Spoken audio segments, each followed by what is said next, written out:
I hid my lupus diagnosis for 3 years to stay the perfect high school queen until I collapsed at state championships. When I finally told the truth, my mom revealed she'd been hiding the same disease for 20 years. Then she threw away my medications, stalked me at school, and tried to force feed me healing smoothies until she got a psychiatric hold for attacking hospital staff. Turns out she'd been tracking my symptoms since birth, waiting for the disease she knew I'd inherit. I was the girl everyone wanted to be. Dance team captain, straight A's, dating Terrence Mitchell, the quarterback everyone drooled over. What they didn't see was my 5 a.m. alarm, not for a cute workout, but for the handful of pills I had to take on an empty stomach. The concealer wasn't for under-eye circles. It covered the angry red butterfly rash across my cheeks. That natural glow everyone envied? I'd been diagnosed with lupus at 14. When we left the rheumatologist that day, my mom's first words weren't about my health. They were about keeping up appearances. "No one needs to know," she said, white-knuckling the steering wheel. "You're still going to be perfect." So that's what I gave them. 3 years of perfect. Amelia, my best friend since middle school, would constantly post about how I was always so bubbly. Meanwhile, I was crushing prescription stimulants between my teeth in bathroom stalls just to stay conscious. "You never miss practice," Coach Davidson announced one day, making me stand as an example. Other girls call in sick for cramps, but not Emily. 3 years, perfect attendance. That's what champions look like. I smiled and swallowed blood. Terrence would brag to his friends that I wasn't high maintenance like their girlfriends. "She never complains, never has those emotional days. She just shows up and looks perfect doing it." Every compliment felt like another chain around my neck. By March, my body was failing. ER visits escalated from monthly to weekly. I'd memorized which bathrooms were empty during which periods, perfected the art of silent vomiting between AP classes. Dr. Patel pulled up my labs, her face going pale. "Your kidneys are showing damage. Your inflammation markers are off the charts. Emily, you're heading toward organ failure." "State championships are in 3 weeks," I responded. "You could die," she said flatly. "Just 3 more weeks." She looked at me like I was already dead. The morning of state championships, I was hooked to IVs in the hospital, discharged myself against medical advice at noon, changed into my competition costume in a gas station bathroom. The sequins felt like needles against my inflamed skin. Our routine was to titanium. How fitting. I hit every move. Muscle memory overriding the screaming. Then, during the aerial sequence, the one I'd done 1,000 times, something inside me snapped. Then nothing. I woke up to my own heartbeat on monitors, still in my costume, sequins embedded in my skin. My phone was cracked, but alive with notifications. Someone had live-streamed my collapse on the private school meme page. "Dance champion down" was trending. The comments were brutal. Eating disorder. Drama queen. Attention-seeking at its finest. But one comment stopped my heart. "Look at her face right before she falls. That's not exhaustion. That's someone dying." I returned to school with a different face, literally. The rash had blown up my cheeks. Some days I needed a cane. No amount of concealer could hide what steroids do to your body. I sat at our usual lunch table, Amelia across from me, Terrence to my left. The cafeteria was buzzing. I was the best gossip they'd had all year. "I have lupus," I confessed. "I've had it for 3 years." I pulled out my med organizer, not the cute vitamins I'd pretended to take, but the real thing. 15 pills, immunosuppressants, steroids, anti-inflammatories, pain management. This is my actual morning routine, not the one I posted on TikTok. Terrence immediately slid back. "Is it contagious?" The entire cafeteria heard him. Amelia's reaction was slower, more calculated. "Why didn't you tell me? I thought we were best friends. I need time to process this. This is a lot." Within days, my carefully constructed world crumbled. Coach suggested I become team manager, since dancing was probably too much now. I wasn't invited to parties anymore because they don't want me to overdo it. The prom queen campaign everyone had started for me disappeared. Amelia and Terrence lasted exactly 1 week. "I'm 17, he said. "I shouldn't have to deal with someone who's sick. I want a girlfriend who can do things, for me." Amelia found a new best friend, Sophia from the volleyball team, someone who could keep up. I was packing my locker when the principal called me to her office. My mom was sitting there crying. Tell her what you told me, the principal said. Mom looked up. I have it too, Emily. I've been hiding lupus for 20 years. The silence that followed stretched between us like a chasm. My mother's mascara had run down her cheeks in dark rivers, and for the first time in my life, she looked small. The principal cleared her throat and excused herself, leaving us alone in the office that suddenly felt too cramped. My mother reached for my hand, but I pulled back. 20 years. 20 years of hiding, of pretending, of forcing that same toxic perfectionism onto me. The rage that bubbled up felt volcanic. She started explaining, words tumbling out in a desperate rush. Her diagnosis came in college, right before she met my father. She'd hidden it from everyone, terrified of being seen as weak or broken. When I was diagnosed, she panicked. She saw her younger self in me and thought she was protecting me by teaching me to hide, too. I stood up so fast the chair scraped against the floor. The sound made her flinch. I walked out without a word, leaving her crying in that office.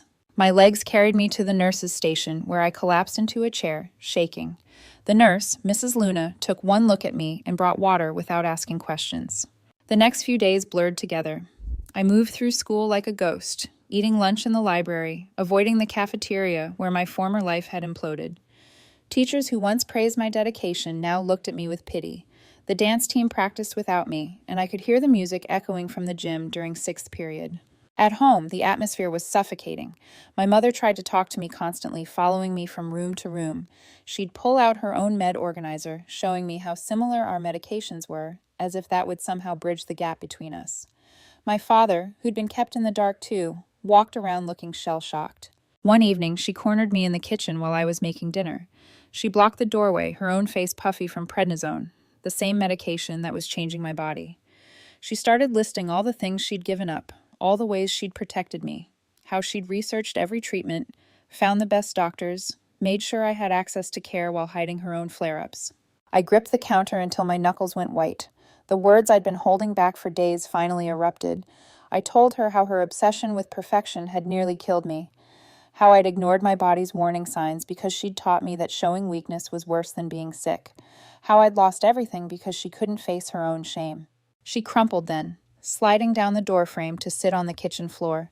For a moment, I saw her not as my mother, but as a frightened woman who'd spent 2 decades running from herself. But sympathy couldn't erase 3 years of suffering.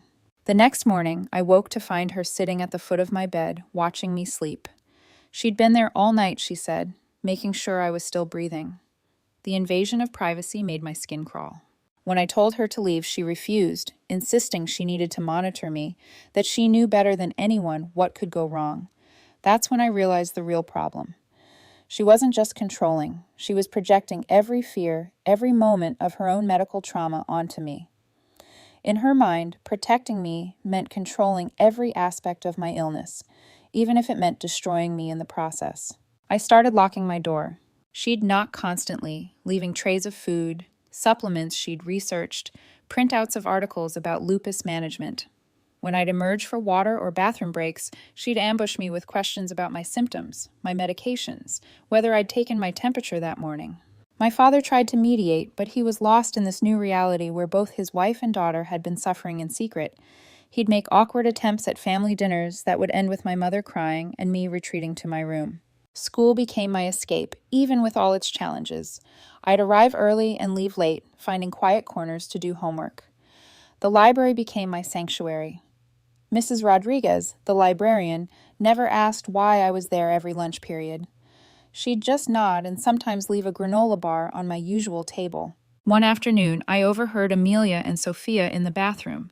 They were talking about prom, about their dresses and dinner plans. Amelia mentioned how glad she was that she didn't have to worry about me anymore, how exhausting it had been pretending to care about my perfect life when clearly I'd been lying the whole time. The casual cruelty of it made me physically sick. I rushed to the accessible bathroom, the one with the lock that actually worked, and barely made it before throwing up.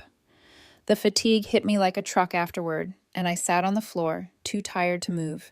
That's where the janitor, Mr. Vince, found me 20 minutes later. He didn't panic or call for help immediately. Instead, he sat down outside the stall and asked if I needed anything. When I finally emerged, shaky and embarrassed, he just handed me a bottle of water from his cart. He mentioned his wife had MS, that he understood how hard invisible illnesses could be. It was the first time since my diagnosis became public that someone had talked to me like I was still a person, not a walking medical crisis. That small kindness broke something in me. I started crying and couldn't stop. Mr. Vince just sat there, occasionally handing me paper towels until I'd cried myself empty. I wonder what made Emily's mom think hiding her own illness for 20 years was somehow helping her daughter.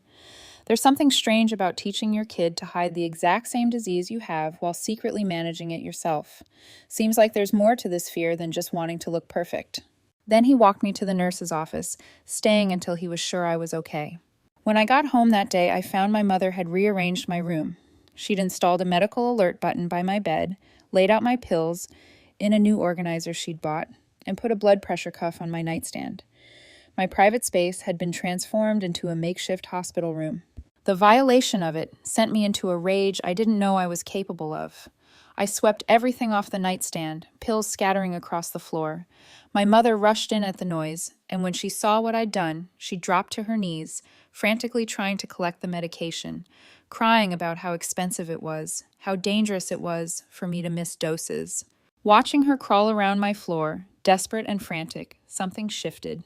This wasn't about me. This had never been about me. This was about her terror, her inability to face her own mortality, her need to control something in a situation that was fundamentally uncontrollable. I helped her pick up the pills, both of us on our hands and knees in silence. When we'd collected them all, she sat back on her heels, looking older than I'd ever seen her.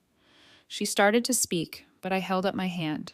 I told her I needed space, real space, to figure out how to live with this disease on my own terms. The look of panic on her face was immediate. She started listing all the things that could go wrong, all the ways I could hurt myself without her constant vigilance.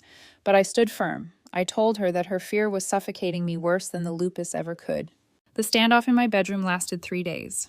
My mother stationed herself outside my door, sleeping on an air mattress in the hallway. I'd hear her shifting throughout the night, occasionally checking the doorknob.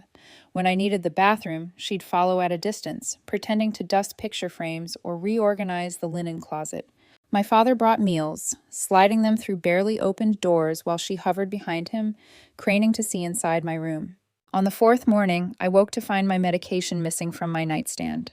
Panic shot through me as I searched drawers, under the bed, everywhere. The immunosuppressants couldn't be skipped. My hands shook as I yanked open my door to find her sitting cross-legged on the hallway floor, my med organizer in her lap. She looked up with hollow eyes and explained as she'd researched a new treatment protocol online. Something about vitamin supplements and essential oils that could reduce my dependency on pharmaceuticals. She'd already thrown out half my prescriptions, she admitted, replacing them with herbal alternatives she'd ordered overnight. The room tilted. I lunged for the organizer, but she clutched it tighter, insisting this was for my own good. My father appeared from their bedroom, still in pajamas, and I watched his face go white as I explained what she'd done. He grabbed the pills from her hands, while she wailed about toxic chemicals and natural healing. We spent the next hour at the kitchen table sorting through what she'd tampered with. 3 days of immunosuppressants were gone, flushed down the toilet. My anti-inflammatories had been replaced with turmeric capsules. The only medications left untouched were the ones she also took, as if those were somehow safer. Dr. Patel's emergency line connected on the 3rd ring. I explained the situation while my mother shouted corrections and justifications in the background. The doctor's voice turned sharp as she ordered me to come in immediately. Missing those doses could trigger a severe flare. She'd have to adjust my entire treatment plan. My father drove me to the appointment, while my mother followed in her own car, despite his attempts to convince her to stay home. In the waiting room, she pulled out a notebook filled with printed articles about lupus cures, highlighting passages about patients who'd gone into remission through diet and positive thinking. Other patients stared as she grew increasingly agitated, insisting the doctors were keeping us sick for profit. Dr. Patel called security when my mother tried to follow us into the examination room. 2 guards had to physically block her while she screamed about parental rights and medical conspiracies. Through the door, I could hear her demanding to speak to supervisors, threatening to report the entire practice. The examination revealed what I'd feared. My inflammation markers had spiked. The careful balance we'd maintained for months was disrupted. Dr. Patel prescribed a stronger course of steroids to prevent organ involvement, warning that the side effects would be severe. More weight gain, more facial swelling, potential mood changes. Back in the waiting room, my mother had been moved to a corner chair, a security guard standing nearby. She rushed over when she saw me, grabbing at the prescription bag, trying to read the labels. My father had to pry her fingers off while she sobbed about poisoning her baby. The ride home was silent except for her occasional whimpers from the back seat. At every red light, she'd lean forward, touching my shoulder, checking my temperature with the back of her hand. My father's knuckles were white on the steering wheel. That night, she picked the lock on my bedroom door while I slept. I woke to find her sitting on my bed holding a glass of murky green liquid. A smoothie, she explained, spirulina and wheatgrass and dozens of supplements that would cleanse my system. When I refused to drink it, she tried to force it to my lips, spilling the thick mixture across my sheets. My father found us struggling. The smoothie splattered across the walls. He pulled her away while she shrieked about saving my life. I locked myself in the bathroom, sitting on the cold tile floor, listening to them argue through the walls. He was threatening to leave, to take me with him. She was accusing him of wanting me to die. The next morning, she was gone. My father explained she'd driven to a holistic healing center 3 hours away, convinced she'd find the cure that would save us both. He'd hidden my medications in his office safe, changing the combination. We ate breakfast in exhausted silence. She returned 2 days later with a car full of supplies, crystals for healing energy, specialized water filters to remove toxins, electromagnetic field blockers for the house. She'd spent thousands of dollars, maxing out credit cards. When my father confronted her, she accused him of being part of the problem, of being brainwashed by Western medicine. I started taking my medications at school, storing them in the nurse's office. Mrs. Luna would watch me swallow each med, documenting it in a log. My mother discovered this arrangement when she tried to pick me up early for a surprise appointment with an alternative healer. The confrontation in the nurse's office required another security intervention. She began showing up at school randomly, claiming she needed to check on me. She'd peer through classroom windows, follow me between periods, sit in her car in the parking lot with binoculars. Other students started calling me Psycho's daughter. Teachers had to lock their doors when she tried to interrupt classes to bring me supplements. The breaking point came during a routine blood draw at the hospital. She'd insisted on accompanying me, promising to behave. While the phlebotomist prepared the needles, my mother suddenly grabbed the tray, throwing it across the room. She screamed that they were stealing my blood for experiments, that they were making me sicker with each test. Hospital security restrained her while she thrashed and bit. I watched them carry her out, her eyes wild and unfocused. My father arrived to find me still in the blood draw chair, the phlebotomist holding gauze to my arm, both of us too shocked to speak. The psychiatric hold lasted 72 hours. During that time, my father and I moved my essentials to my grandmother's house across town. He filed for emergency custody and a restraining order. The house felt hollow as we packed, her presence somehow still filling every room despite her absence. My grandmother, my father's mother, had watched our family's destruction from afar. She'd tried to intervene years ago when my mother first started showing signs of paranoia, but my father had always made excuses. Now she converted her guest room into a space for me, carefully avoiding any medical equipment that might trigger memories. The first night there, I slept for 14 hours straight. No one checked on me. No one tried to force-feed me smoothies. No one reorganized my pills.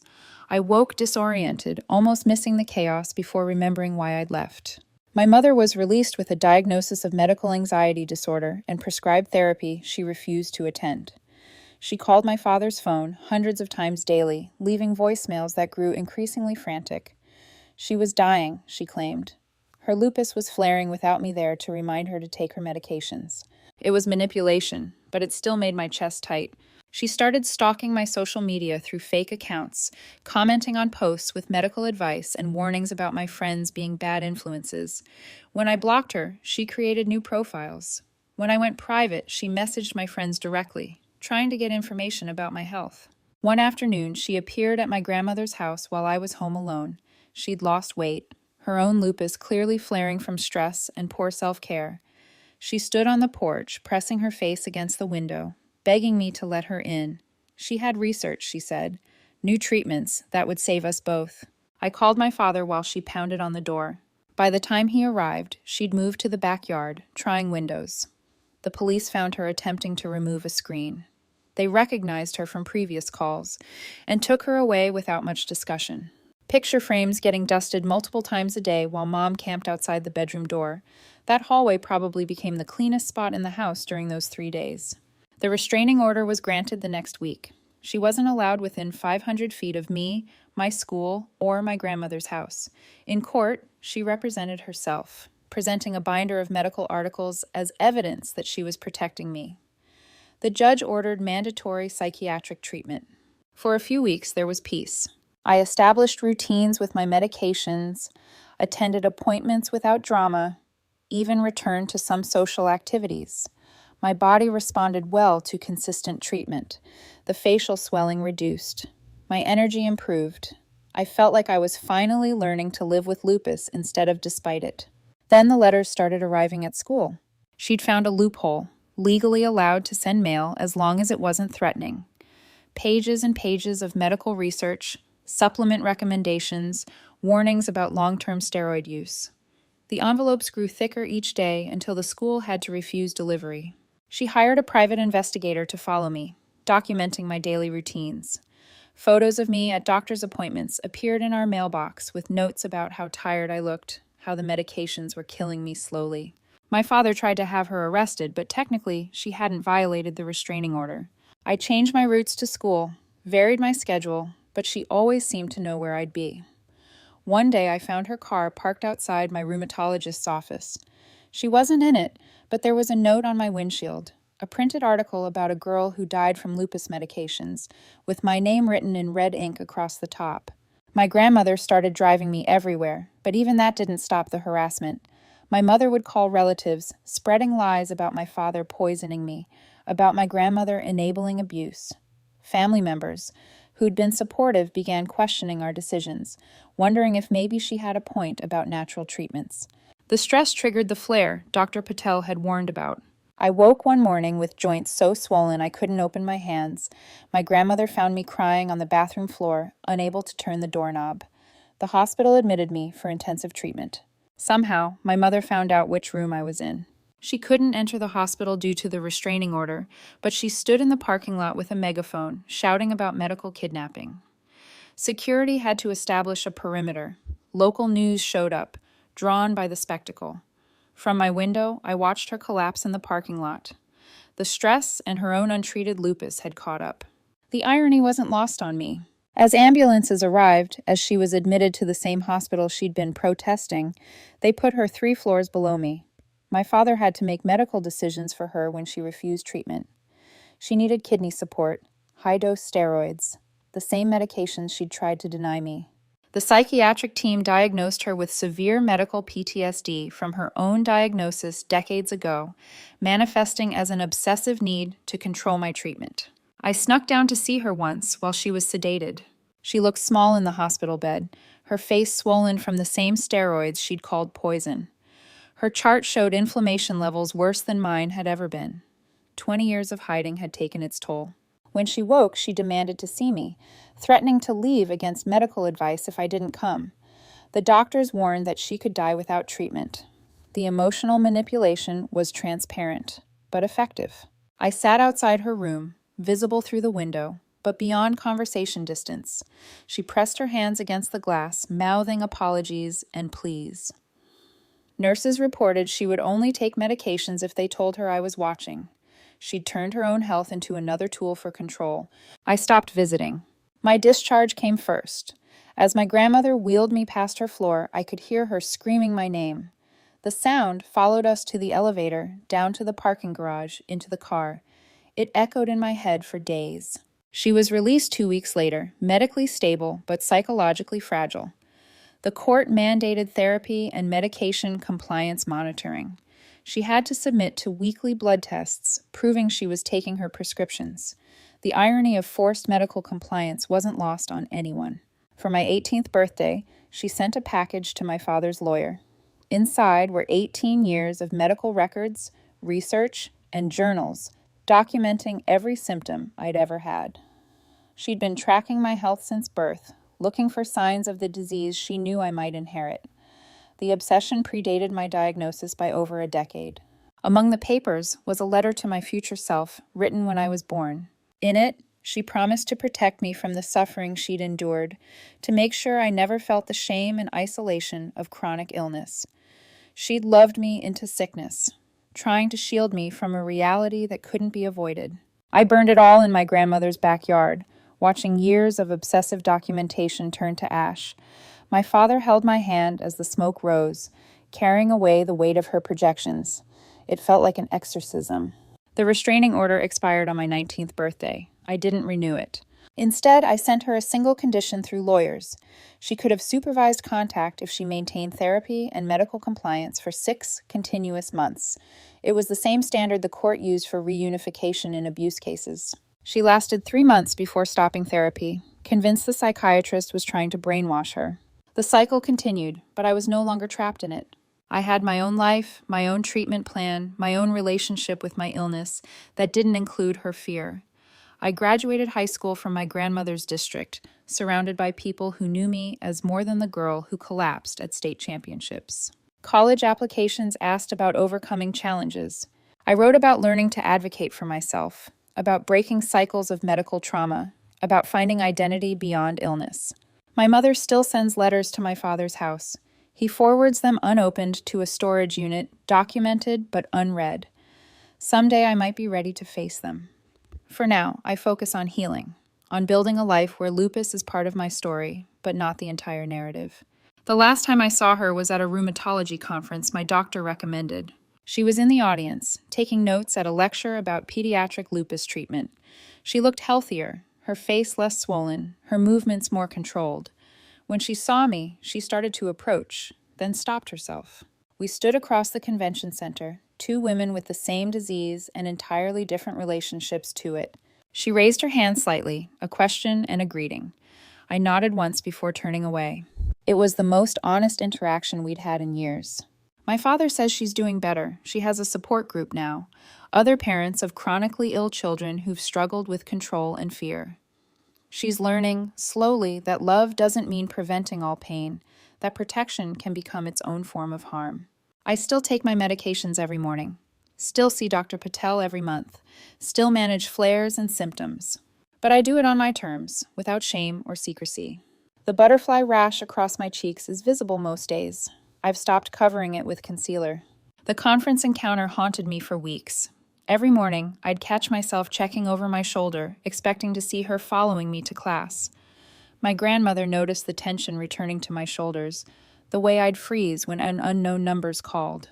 2 months into my sophomore year of college, I received an official-looking envelope at my dorm. My roommate, Ree, handed it to me with raised eyebrows. Inside was a court summons. My mother was petitioning to have my medical records released to her, claiming I was mentally incompetent to manage my own care. My hands trembled as I read through the legal documents. She'd compiled years of evidence, photos from the private investigator, showing me looking tired after classes, documentation of every missed family event, even screenshots of social media posts where I'd mentioned feeling unwell. Her argument centered on my deteriorating condition under my father's care. I called my father immediately. He was already at his lawyer's office, having received his own summons. The petition named him, my grandmother, and Dr. Patel as co-conspirators in medical neglect. She'd even included Mrs. Luna from my high school, claiming the nurse had enabled dangerous behavior by storing my medications. The lawyer explained that while the case had little merit, we'd still need to respond. My mother had found an attorney willing to take her case, probably drawn by her ability to pay up front with her remaining credit. The hearing was set for 3 weeks away. I spent those weeks gathering my own documentation, medical records showing improved health markers since leaving her care, attendance records from college proving I'd missed fewer classes than the average student, character references from professors who knew about my condition but saw me thriving. My father hired a medical expert to review my treatment history. The expert's report was damning for my mother's case. It detailed how her interference had led to dangerous gaps in treatment, how the emergency interventions she'd forced had actually worsened my condition. The report specifically noted that my current stability came from consistent, uninterrupted medical care. The morning of the hearing, I dressed carefully in professional clothes that couldn't hide the mild rash across my cheeks. I'd stopped being ashamed of visible symptoms. My grandmother drove me to the courthouse, my father meeting us in the parking lot. My mother was already there, sitting with her lawyer in the hallway. There's something oddly fitting about her using the legal system she once ignored to try and regain control. Makes me wonder if she truly believes her own narrative, or if she knows, deep down, she's grasping at straws. She'd lost more weight, her own symptoms clearly unmanaged. When she saw me, she stood halfway, then sat back down at her lawyer's touch. Her eyes tracked my every movement. Inside the courtroom, the judge reviewed the case with obvious skepticism. My mother's lawyer presented their argument that I was too young to understand the long-term consequences of Western medicine, that my father had isolated me from my mother's protective influence, that my current stability was temporary and masking deeper damage. When my mother took the stand, she broke down repeatedly.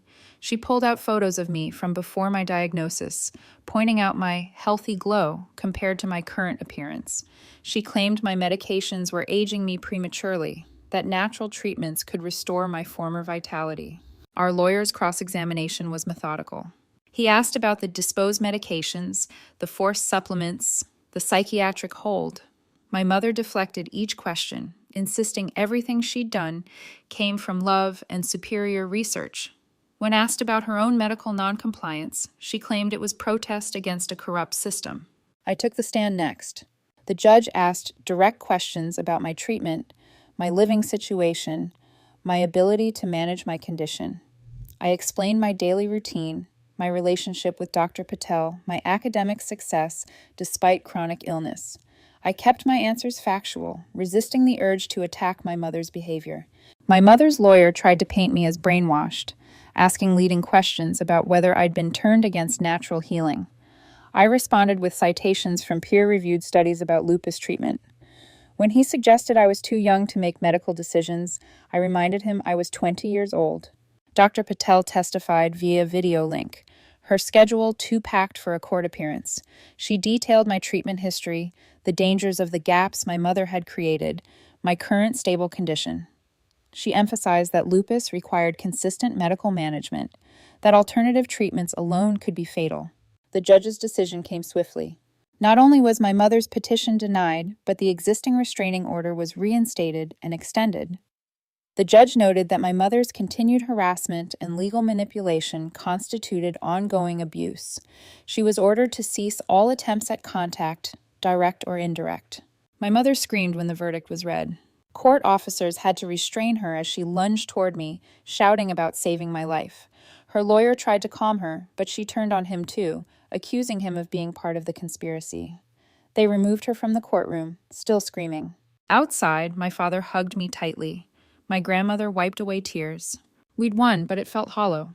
The woman being dragged away was still my mother, still sick herself, still trapped in delusions that love meant control. That night, I couldn't focus on homework. Ree found me staring at old family photos on my laptop, pictures from before my diagnosis, when my mother's anxiety hadn't yet transformed into paranoia. She looked happy in those photos, holding a younger me who had no idea what was coming. The next few months passed quietly. No letters, no private investigators, no surprise legal filings. I threw myself into school, joining a chronic illness support group on campus. Other students understood the balance between managing symptoms and pursuing dreams. We compared medication schedules and exam strategies, finding humor in shared experiences. Spring semester brought unexpected challenges. A severe flu outbreak on campus triggered a lupus flare that landed me in the hospital for a week. As I lay in the hospital bed, IVs dripping familiar medications, I found myself thinking about my mother, not with anger or fear, but with something closer to pity. My father visited daily, bringing homework and updates from professors. My grandmother sent care packages with soft socks and herbal teas that actually helped, unlike my mother's forced concoctions. Friends from my support group stopped by, between their own classes and treatments. Recovery was slow but steady. I missed 3 weeks of classes but worked with disability services to catch up. My professors were understanding, having seen me manage my condition responsibly for over a year. One even shared her own autoimmune journey, offering practical advice about academic accommodations. Summer arrived with an internship offer at a local nonprofit focused on healthcare advocacy. They specifically wanted someone who understood chronic illness from personal experience. I accepted immediately, excited to turn my painful journey into something meaningful. My first day, I met Robert, another intern who had type 1 diabetes. We bonded over medication schedules and the frustration of well-meaning people suggesting cinnamon or yoga as cures. He became a close friend, someone who understood without explanation why some days were harder than others.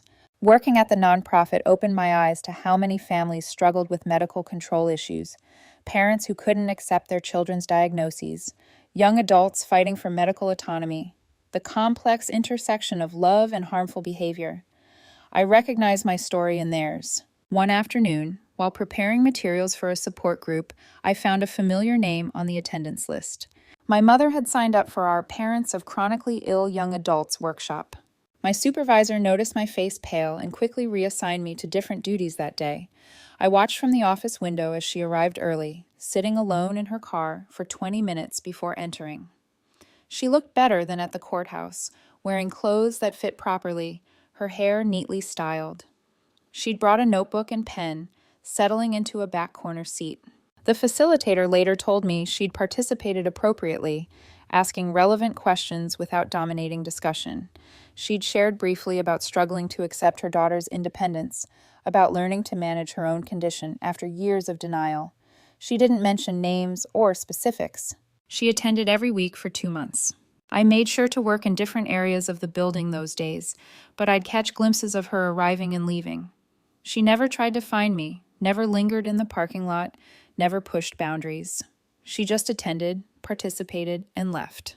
My supervisor eventually asked if I wanted her removed from the program. I thought about it for days before deciding no. If she was genuinely trying to learn, to change her perspective on medical control, I wouldn't interfere, but I also wouldn't engage. My healing couldn't depend on hers. Senior year began with renewed energy. I'd been selected for a competitive research position studying quality of life in young adults with autoimmune conditions. The work felt personal but important. Every survey response, every data point represented someone like me, navigating illness and independence. My thesis advisor encouraged me to include autoethnographic elements, weaving my own experiences into the academic research. I hesitated at first, unsure about exposing my story to academic scrutiny, but as I wrote, I found power in naming what had happened, in analyzing it through theoretical frameworks. The research revealed patterns I recognized intimately. Parents who confused protection with control, young adults forced to choose between family relationships and medical autonomy. The lasting trauma of having bodily autonomy violated by those who claimed to love you most. Graduation approached with bittersweet anticipation. I'd been accepted to graduate programs in public health, excited to continue advocacy work. My father planned a small celebration with my grandmother and close friends. No extended family, no risk of unexpected appearances. The week before graduation, a package arrived at my father's house. Unlike previous packages, this one was small, professionally wrapped. Inside was a single item, my baby bracelet from the hospital, the one that had been in my mother's jewelry box since birth. A typed note said simply, "This belongs to you. Congratulations on your graduation." I held the tiny bracelet, reading my name in faded ink. No manipulation, no medical articles, no pleas for contact. Just an acknowledgement that something of mine should be returned. I slipped it into my jewelry box, unsure what to feel. Graduation day dawned clear and warm. I took my medications with breakfast, applied sunscreen to protect my sensitive skin, and put on my cap and gown. The butterfly rash was visible in every photo, and I didn't care. It was part of me, like my brown eyes or stubborn streak. As I walked across the stage, I spotted my father and grandmother in the audience, cheering loudly. My support group friends whistled and clapped. Dr. Patel had sent a congratulations card that my father held up. This was my chosen family, the people who supported without suffocating. After the ceremony, as we gathered for pictures, I noticed a familiar figure at the far edge of the parking lot. My mother stood by her car, watching from a distance. She didn't approach, didn't wave, didn't try to catch my attention. She simply watched for a moment, then got in her car and drove away. My father noticed too, tensing beside me. I touched his arm gently, shaking my head. There was nothing to do, nothing to say. She'd respected the boundaries while still finding a way to witness this milestone. It was progress, even if incomplete. That evening, surrounded by friends and chosen family, I reflected on the journey. From hiding my illness to embracing it. From being controlled to claiming autonomy. From shame to advocacy. The lupus remained, would always remain, but my relationship with it had transformed. I still take my medications every morning, still see Dr. Patel regularly, still manage flares and symptoms, but I do it as a whole person, not a hidden one. Looks like Mom finally discovered the art of sitting quietly in the back row. Only took a restraining order and 2 years to unlock that achievement. My illness is part of my story, not my entire identity. The scars, visible and invisible, remind me of survival and strength. The storage unit of unopened letters remains sealed. Someday I might read them, trace the evolution of my mother's thoughts, or I might let them remain unread, artifacts of a painful time. For now, I focus forward, building a life defined by my choices, not her fears. My work in public health continues, advocating for young adults navigating chronic illness and family dynamics. Every story I hear echoes parts of my own. Every person fighting for medical autonomy deserves support and validation. The personal has become professional, pain transformed into purpose. The butterfly rash across my cheeks remains visible most days. I've stopped seeing it as something to hide. It's evidence of my body's struggle, yes, but also its persistence. Like me, it refuses to be concealed or ashamed. We exist openly, honestly, without apology. Thanks for wandering through all this with me. Definitely a journey worth sharing. Until next time, keep questioning everything. If you made it to the end, drop a comment. Emily.